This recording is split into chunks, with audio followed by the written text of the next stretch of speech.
Willkommen beim Lukas Filmgespräch zu Delegation. Dafür haben wir Regisseur Asaf Saban zu Gast. Ihr habt die Möglichkeit, den Film zu sehen beim kommenden Lukas Filmfestival vom 5. bis zum 12. Oktober 2023 in Kinos in Frankfurt, Offenbach und Wiesbaden im Wettbewerb Teens. Neben mir sitzt Vincent, der einige spannende Fragen vorbereitet hat. Schön, dass du da bist, Vincent. Danke, dass ich da sein darf. Ja, ich bin Simon vom Lukas-Team und ich würde sagen, wir legen direkt los. Ja, wir haben jetzt Regisseur Asaf Saban zugeschaltet. Herzlich willkommen bei Lukas. Thank you. Thank you very much for having me. It's really great to have you. Before we start with the questions, I would ask you to describe your film for us in a few sentences. My film is called The Delegation, and it describes a school trip to Poland of an Israeli high school kids. It basically follows the whole class, but gradually we are focusing on, let's say, three best friends type of friendship that you can find only in high school. Basically, this school trip in Hebrew called Masa, which means a journey. So it's has a lot of importance. Let's say it's not like the typical high school trip. So they come with emotional expectations, and they come supposedly with a mission.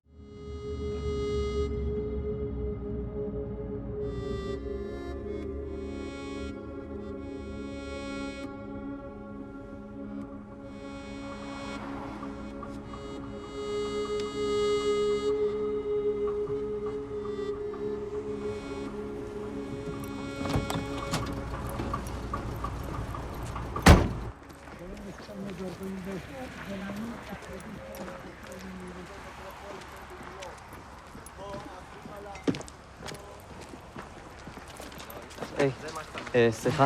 היי. תגיד, יש מצב שראית פה עוד משלחת מהארץ? כן, אני חושב שראיתי אותם שם.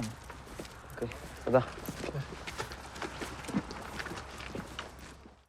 But I'm trying to focus on their inner life and what actually, they are dealing with as teenagers. The first question is a simple one. How did you get the idea to make this movie? My first visit to Poland was when I was 17 in such a school trip. Many years later, when I made my passion for film a profession, so to say, and finishing my film studies, I started thinking of what I want to be my first feature film to be. And, sometimes these kind of, insightful moments or ideas you can't really control, or I honestly do not remember the moment where this idea came in my mind. But once I had this, idea that this social phenomena, which is very, very common in Israel, let's say, is very, very much connected to film genres, which I really like road trip or coming of age films. But on the other hand, it speaks about very complicated subject matters and things that I'm dealing with daily. So when I had this idea, that would be a very, very interesting way to deal with, so to say, heavy subject matters, or to deal with, issues that bothers me, but in a very cinematic way. And when the class visits different locations, they always have these flags of Israel with them. What is the meaning behind those flags? In real life, many of those kids are not putting the flags on the poles, but actually wear them as Superman. And this is part of being on a national mission. This is part of being like pilgrimage. You supposedly, or not supposedly, it depends who you're asking, but you represent something bigger than yourself. Okay, so marching in those places with flags is something which holds that bigger meaning, I would say, And regardless of my own political ideas or ideology, I wanted to observe that, okay? I wanted I think it's a very strong image. And then one of the boys in the class said in their evening circle that now he's really convinced he wants to join the military after that trip. Is that also one of the goals of the government to, I don't know, raise patriotism and want people to fight for Israel? Yeah, most definitely. Yeah, this is very high on the mission list of the educational system or the country. But for me, criticizing the educational system or projecting my own, let's say, ideology or agenda is just too easy. I mean, it's a too easy target to try and describe why the educational system wants those kids to be sent to those places. But I wanted to observe why the kids want to go there. But the main reason is because, again, I wanted to stay loyal to the point of view of the teenagers. And when I was 17, my political conscience and awareness of why I'm actually being sent there was close to zero. It wasn't. It was kind of a blind spot in the sense of what I'm going through. Okay, it's not a coincidence that those kids are being sent there a year before the army. Definitely not. And if you ask my own personal opinion, I think that those trips are doing more harm than good. This is my own political agenda, but I don't think, again, it's any better than anyone else. I'm not trying to educate anyone that I'm smarter or know better than anyone. And I try to keep an ironic point of view. You said that you joined another or a group, I'm assuming it's a class, and went back to those places. How was it for you to go back with a class and also see those places again? So yeah, when I went back, I just joined such a school trip. When I started working, developing the script, it was a very interesting experience for me. First, because I was very much an outsider. The kids did not know exactly what I'm doing or why I'm there. So it was just interesting experience to be among teenagers for 10 days, regardless of the, and it brought back a lot of memories. And there were a lot of things that I've seen that actually found their way into the film. I can share one. There's the scene where the security guard is standing on the stage of the rabbi in the synagogue. And I was amazed to see it's very subtle what I'm going to share with you now, but for me it was very interesting because the security guard was standing on this stage where the rabbis used to stand and preach Torah to the believers. And now the security guard is standing on the same spot and preaching is giving his message, which for me is very, very different. Like he's planting fear in those kids' mind.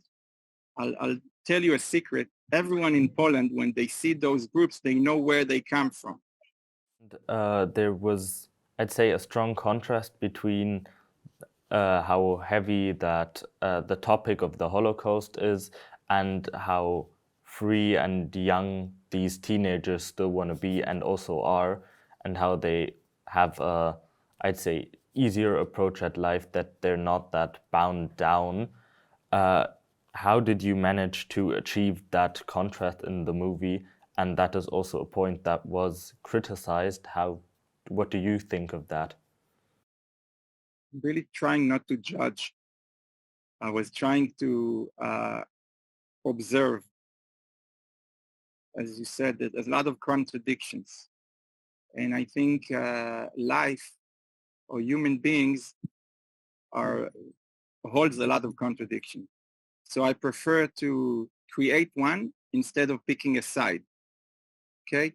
And I put a lot of effort in creating a certain notion of spontaneous feeling or bringing life, this type of energy. And I can tell you that there was a lot of planning and thought being put in order to make it feel spontaneous and to make it feel as if it just happened. Very little improvisation is done.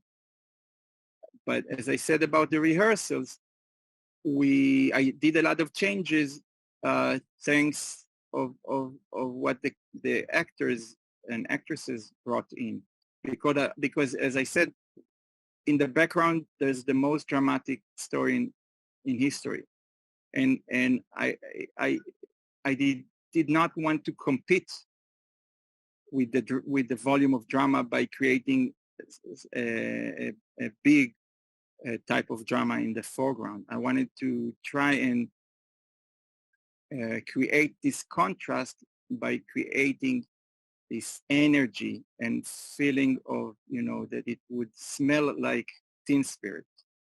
And when Frisch ran away, he also he met those Polish farmers, and he got brought to the synagogue, and they wanted him to read something to them.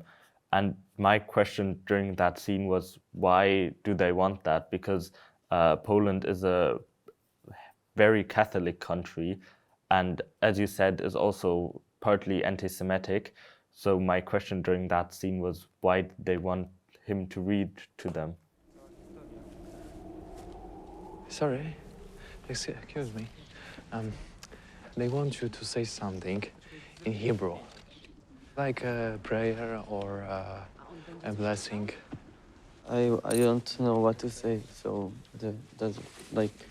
Yeah. Prefer not to do that. Okay, but just something short, and they will leave you alone. Okay.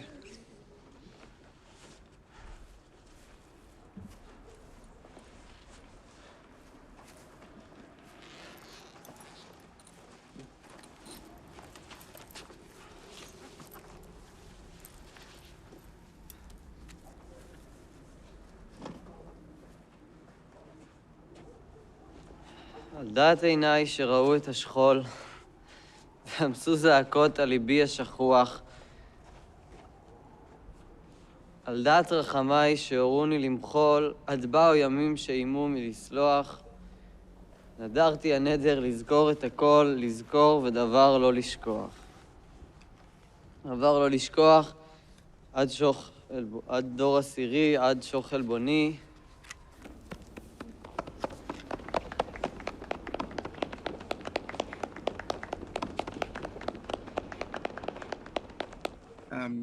It happens to me a few times, not in such a circumstance. It happened to me in Fiji, and when people, or in other places, when people hear that you come from, basically it happens more in a more religious places.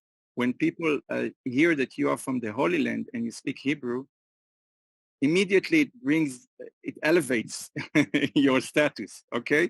You've supposedly been touched by God or something like that. In Laos, once I found a queue of people and I think they were all Buddhist even, so I don't know even to tell you why, but like I found myself giving blessings to people. Or in Fiji, they put me on a stage in a church during a mass. And this notion of being, sorry for calling it that way, maybe it's not a pet Jew, okay? So for me, this scene could be interpreted in two completely different ways. You can look at those Polish farmers as if they are very much interested in fish. They give him so much attention, but then it's also a photo op. They're not very much interested in him, So it could be almost anti-Semitic in that sense, in the fact that they are not, they see him as an archetype. They don't see him as a person. And then anti-Semitism played a pretty big role in the movie, especially also with the security guard always telling them to not let anyone know they were Jews. Is that also something from personal experience? So did you also receive anti-Semitism during the making of this movie? Or was that only from what you observed during that trip you accompanied? Personally, I wasn't really experienced any anti-Semitism during the making of the movie. I was surrounded by many great Polish people that became friends of mine, and there is anti-Semitism in Poland. Those groups sometimes face anti-Semitism, but again, I'm not interested in creating a social kind of work. My main goal was to create an emotional journey of very few protagonists in a very specific age, and this all those big issues for me, again, I wanted to keep them in the background. I wanted to for people to project their own ideals. As I said, this scene that we described, I think, could be interpreted in two completely different ways, and there are other moments. Ja, vielen Dank für die Fragen, Vincent. Thank you so much for the questions, Vincent. Um das Ganze mal umzudrehen, hättest du denn eine Frage an Vincent? First, how old are you? I'm 16. And have you ever been in such a trip to a Holocaust-related site? Not yet. I think that's a trip we're going to take next year. Is it something that is being talked about in high school? It's definitely a big topic, and I think especially here in Germany it's a really big topic in schools too, and fills a lot of history class, and I think it's always been a topic and something that is talked about. What was the moment in the film that you felt most related to your life or experiences? I don't think there's a specific scene, but I felt a few scenes which Frisch was in, because how he sometimes feels I don't know, a little left out, but then again he does realize he does have good friends, and I think for most high school students, he's a pretty relatable character, because you can clearly see his ups and downs, and it's most of his emotions are emotions I'd say high school students also have in that age. Are there any moments where you feel that, in school mainly, that you've been told or educated in some way that creates some kind of dissonance, let's say, or something that makes you feel uneasy or something like that?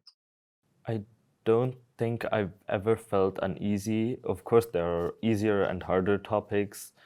For example, I find history to be very interesting and more easy to me, even though it's mostly harder topics, and they can also be not so fun at times. While, for example, I sometimes struggle with languages, but I don't think there's I mean, there's a certain topic that makes me uneasy. Is there a way that in your school or studies, let's say, the national issues are being delivered or taught, which is not just informative, just not like history lesson, Mhm.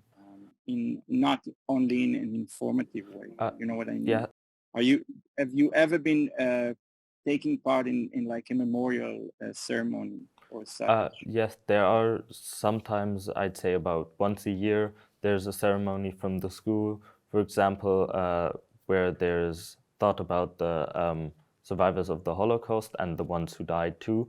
But then also in politics and economics, we have, we last had socialism as a topic and also migration, and there we were also supposed to write our own thoughts on what we think isn't correct with how Germany handles migration and what we would change or what we think should be different in Germany. Okay, nice. And what do you want to do when you grow up? No, I'm kidding. You don't have to answer that. I have no idea. That's the best answer. Keep that as long as you can. Ja, super. Hast du denn vielleicht zum Abschluss noch eine Message an das Lukas-Publikum? So, I hope you enjoy my film and the other films that participate in the festival. And on a more, let's say, general level, that stay loyal to, your feelings and your own thoughts. And it's not always easy at your age to know or to understand what really the answer is. So don't rush into understanding who you are or what other things about you. I know it sounds like cliches, but try and, listen to your inner voice and what is really right for you. ja, vielen, vielen Dank, Asaf, dass du dir Zeit genommen hast für das Gespräch. Thank you so much, Asaf, for taking so much time for this interview. My pleasure. Thank you for having me. All right, see you, Asaf. Goodbye. Bye. Vielen Dank fürs Zuschauen. Wir hoffen, ihr habt jetzt Lust bekommen, euch Delegation beim Lukas Film Festival anzuschauen. Um auf dem neuesten Stand zu bleiben, klickt auf unsere Webseite lukas-filmfestival.de und besucht unsere Social-Media-Kanäle. Zuletzt noch der Dank an das Medienprojektzentrum Offener Kanal Rhein-Main für die Bereitstellung des Studios. Natürlich auch der Dank an das Team hinter der Kamera und an Vincent für die Fragen. Vielen Dank, Vincent. Sehr gerne. Ja, ich würde sagen, wir sehen uns dann beim Festival. Bis dann.